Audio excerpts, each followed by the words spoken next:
Okay, so Tuesday 19th of June, let's get this briefing underway because there's obviously quite a bit of movement already materialising this morning.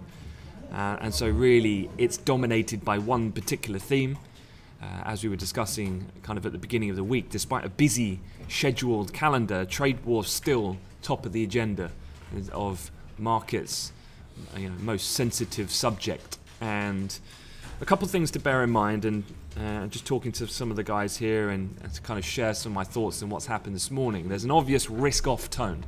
So with that being said, you've got equity weakness, so US index futures drifting south overnight following the performance of the likes of the Shanghai Comp, which was trading particularly heavy at some key technical levels, which we go back a number of years. Therefore, European equity indices have opened lower. They've got a gap down here in the DAX future and it remains under some pressure. T-notes bid, gold off its highs but up $4 and the dollar's strengthening on the kind of classic flight to quality move. So why is this happening? Well, remember, we already really knew the news from the weekend in regard to the US looking to put an additional $50 billion worth of tariffs on China by July 6th. However, this has escalated once again overnight, where China has vowed to retaliate, and then Trump has targeted $200 billion in tariffs. So just to give you an update on the specific kind of details here, Donald Trump has ordered his administration to draft plans for tariffs on a further $200 billion in Chinese imports if Beijing does not abandon its intention to retaliate against US duties on imports announced last week. Mr. Trump said he's asked the US trade officials to identify a further $200 billion in goods from China to be subject to a 10% tariff, because the previous was 25%, and he was prepared to impose tariffs of additional $200 billion beyond that. So it's 200 with another 200 in addition to the 50. So this is stacking up pretty quickly. To give you an idea, between Beijing and Washington, they traded some $636 billion in goods last year. And so these numbers cumulatively are getting particularly large, which is making some nervous. In terms of what China has said in response to this is, obviously they've come out quite aggressively talking about blackmail, talking about strong countermeasures. In terms of the details, in case you hear of any headline information, the Chinese ministry's reference to qualitative measures reflects the fact that China imported $130 billion of goods from the US last year, and so would be unable to match the proposed tariffs dollar for dollar. But irrespective of that, they do have other options. So in case we do hear of more detail coming out from them, here are the other options. So as well as imposing tariffs at higher rates than those suggested by Mr. Trump, it could make life harder for US automobile companies like Ford and General Motors, for whom China is their largest market, and companies such as Apple, which generate significant revenues in China. So in theory then, Beijing could delay regulatory approvals for new investments, launch safety or other probes into existing products, lots of other means to complicate the ability for the US to trade in their products, particularly in that region, which of course is in itself a particularly large market. So it's escalated very quickly, and the numbers have risen almost exponentially in terms of the threats. And so what's happened overnight is this. This is a picture of the Shanghai Composite moving sub 3,000, which you can see from a technical perspective. We flirted with that with some of the trade war kind of shenanigans that were materializing just a few weeks ago. We got back down to that kind of March, April low we had of last year. However, we really severely broke that. And that 3,000 psychological barrier puts us all the way back down to the midst of the summer of 2016. For anyone who was trading then, you'll remember this is when the Fed was supposed to hike interest rates 4 times. However, really, through a lesser fault of their own and their domestic economy, it was 2 big things that were occurring that summer. One, of course, the unexpected event of the EU referendum, of which at the time was so unexpected, no one really even thought through the ramification this could have on the global economy, so it was a big uncertainty and risk. So that shackled the hands of the Fed. And then 2, GDP in China was consistently decreasing to the point of which there was real definitive fears of a potential hard landing in China, and that had global ramifications. And I remember seeing the Dow down one day, if I remember rightly, we had double-digit losses. It got stopped out, limit down at the open, reopened, got hit again. You know, this was some of the biggest bouts of volatility at that time in a negative fashion that we had seen. So from a psychological point of view, we're right back at those levels, which really does kind of bring about, for some market participants, remnants of what happened before at these key levels. The other thing that I think that's important to identify for this morning is that don't forget that mainland China and Hong Kong were on holiday yesterday. So for them, this is a kind of double whammy. They're coming in, they've had the 50 billion journal article released over the weekend. You've then made some comments to retaliate to that, and then Trump's come out with this new 200 with a further potential 200 on top. And so quite quickly, for the first time of which they've been able to trade, we've kind of gone whoop in the escalation of this event, and hence you've had this aggressiveness of the move, and that's translated then into a risk-off tone to the European morning. Now, the other thing, of course, that is happening is in the currency market, you might have thought that, well, protectionism equals weaker US dollar. We have seen that before with particular focus on trade wars. However, this is what the spot market looks like in the FX space, and you can see the traditional kind of safe havens, the Japanese yen, the Swiss franc, churning out the best spot returns to get the day underway, and then looking all the way scaling down, pretty much is the opposite case, where all of those other currencies are losing against the dollar, which is rallying on the more classic kind of move to safer assets in regard to the global reserve currency, that being the US dollar. Now, going forward, one of the things that I'm just a little bit mindful of is that obviously cable and euro have seen some weight this morning, some excellent trades already executed by a couple of the guys, so if you got hold of some of that move, then well done. There was a bit of an entry point on some of the fall that we initially had from the range from yesterday, and then the spike low that we printed back at on Friday to then hit that eventual S2 level. One of the things was just looking at cable here, longer time frame. The bigger point comes a bit further down when you get that key, this is a daily chart, that double bottom of late May and then last Friday. Certainly we were within sight of that, but the price has steadied for the moment. And then euro-dollar was also likewise on the same piece of news, same direction based on the dollar strength. I know that there was a few on the short, and then just looking to scale out of some of the position.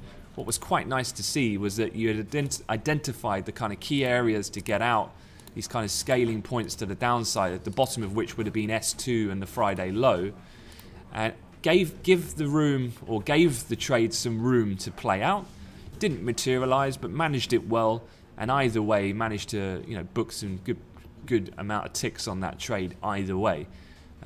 So the next part now going forward I think is quite key, because for me this feels like a little bit of a net reaction of Europe just coming in, the speculators coming in, taking a bit of advantage of the negativity that was fairly large overnight in China, which, if anything, was exacerbated by the fact that it's their first day back. I just wonder whether the US come in and rationale returns and we step back and go, do you know what? This is actually classic Trump. He's talking about 400 odd billion. He's just plucked out of thin air from overnight. We've been here before.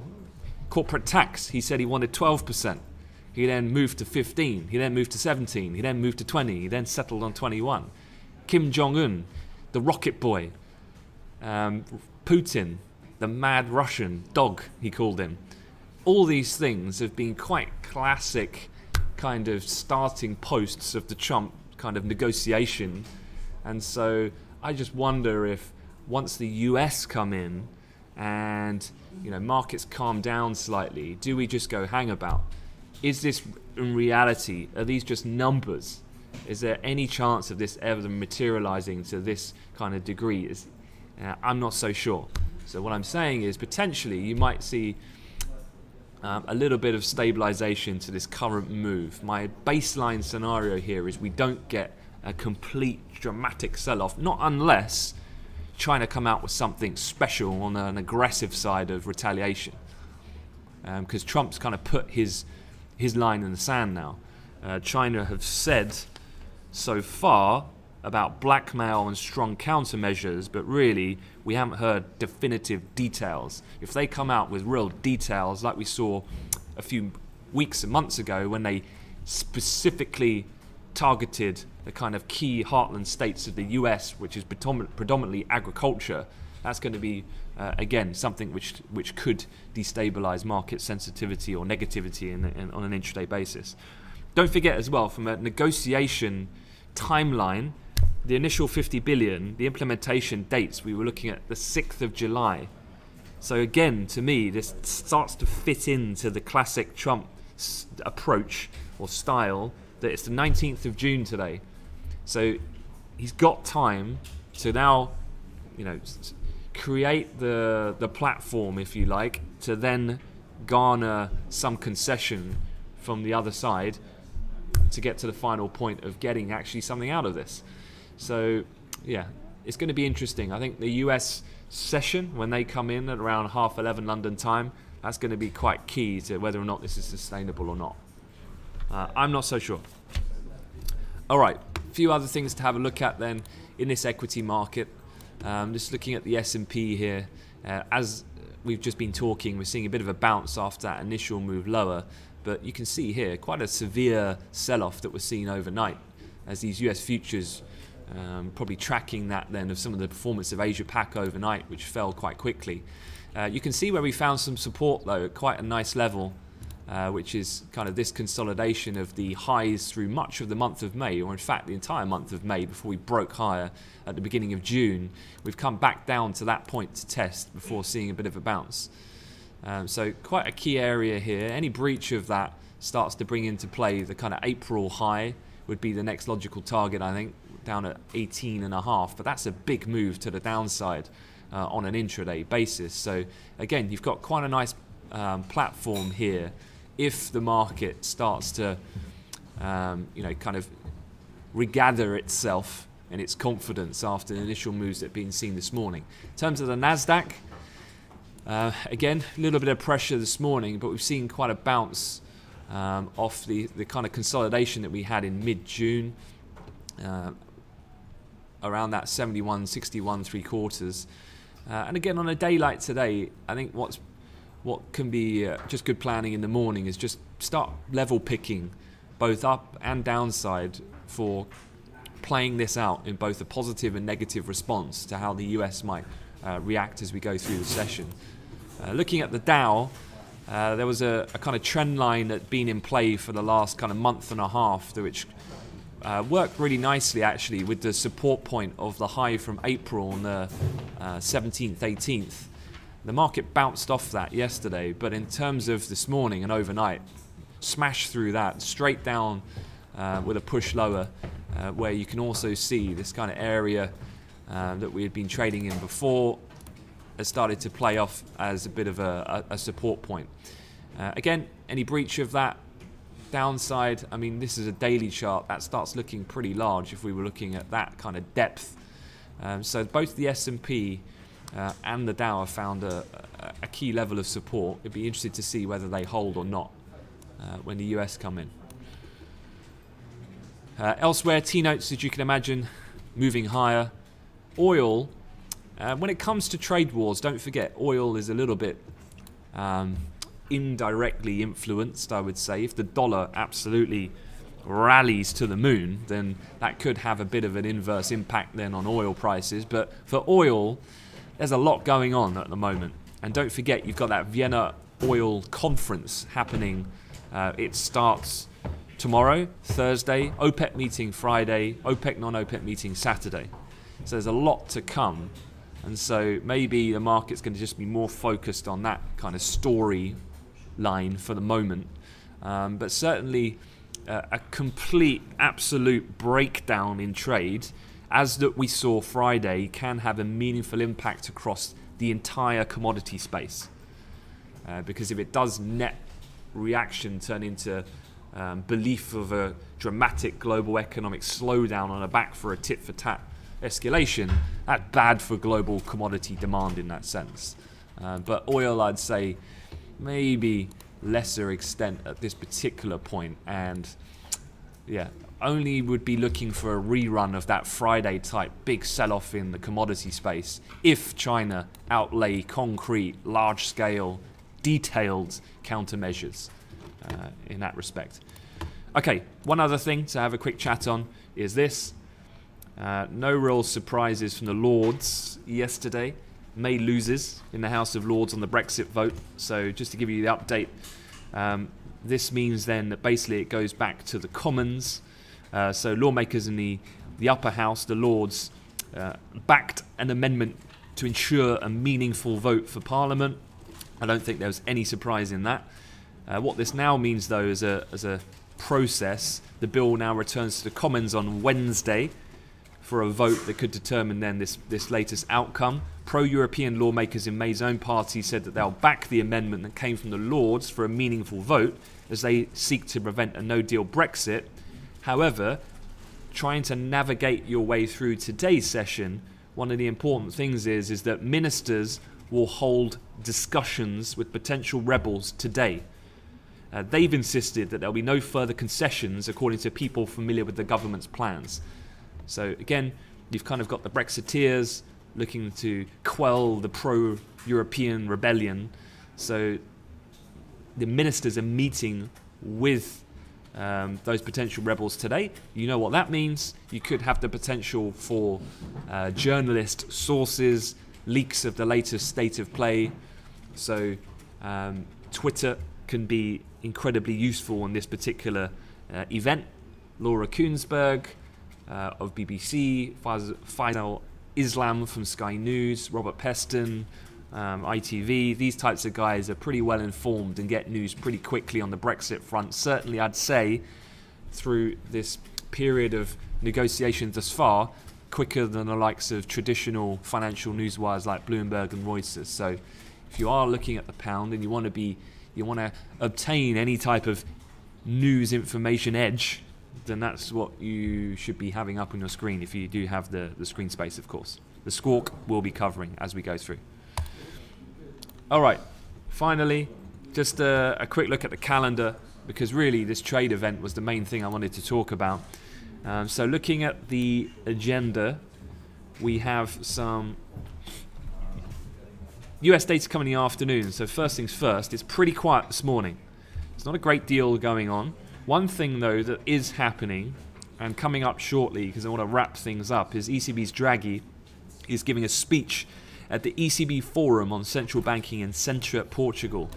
Now, if you were trading this time last year, Sintra, Portugal was a very important event in 2017, because this is when you had Kuroda of the BOJ, Carney of the Bank of England, you had Draghi was there, and they all, almost in a somewhat coordinated fashion, started sounding hawkish for one of the very first times, and it saw a really big move in European yields, i.e. yields spiked higher on the back of this event last year, because it was the first time they started really talking up about policy tightening, not just one, a kind of synchronized pattern across all of the major central banks. Now, things have changed.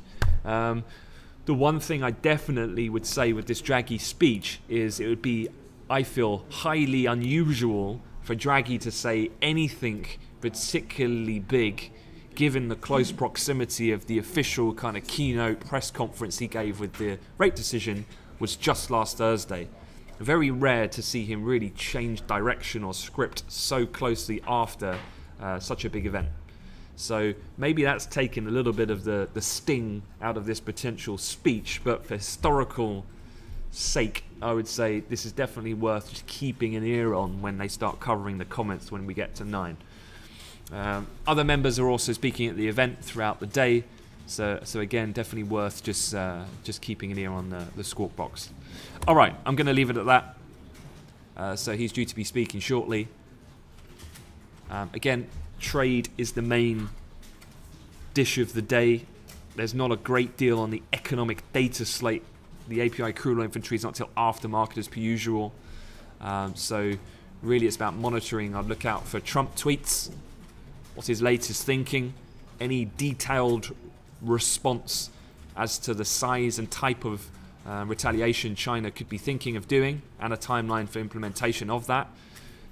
And then looking out late afternoon, I would guess, maybe even possibly this evening, if there's any emergence of some leaks about Theresa May, whether she can get the necessary ministers on board for that Commons vote on Wednesday. Okay guys, that's it. Have a good day. See you in the chat room.